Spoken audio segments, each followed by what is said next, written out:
Hey guys, welcome back to another video, and today we're going to be talking about all things protein and building muscle. So many people associate protein with building muscle, and it certainly is an important part of it, but I want to sort of dig a bit deeper into the different aspects of protein you can play around with.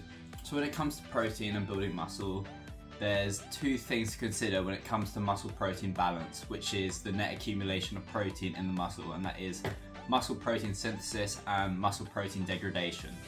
Resistance training itself is anabolic, which means it stimulates the increase of muscle protein synthesis.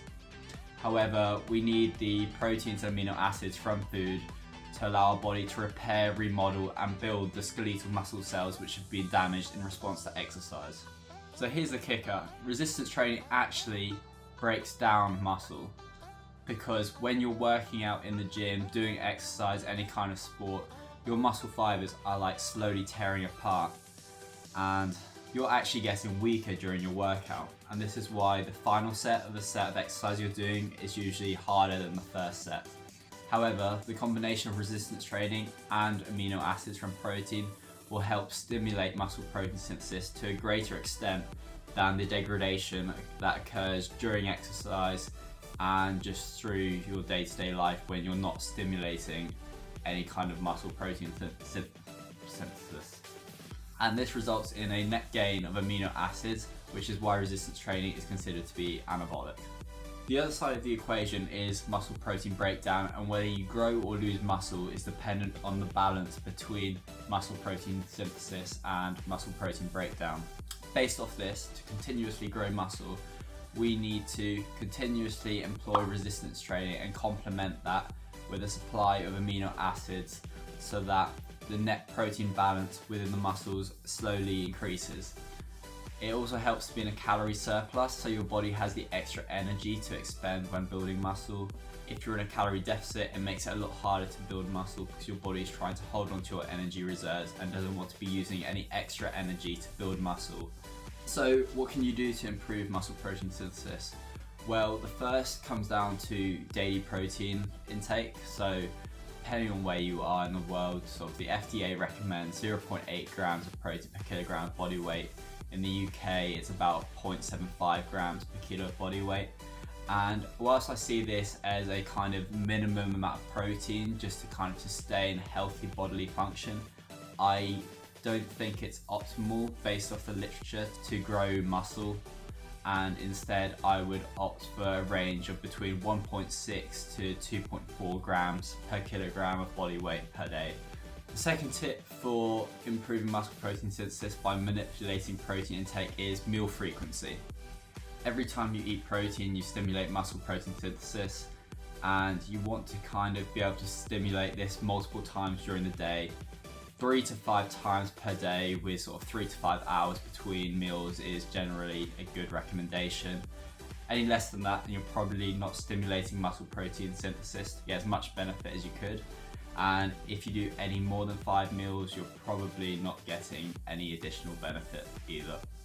So the literature suggests that you want to aim for a minimum of 0.24 to 0.4 grams of protein per kilo body weight per meal, and then I would pretty much figure out what you're missing from a whole daily sort of requirement, and then try and get that extra protein at any of your meals where you prefer.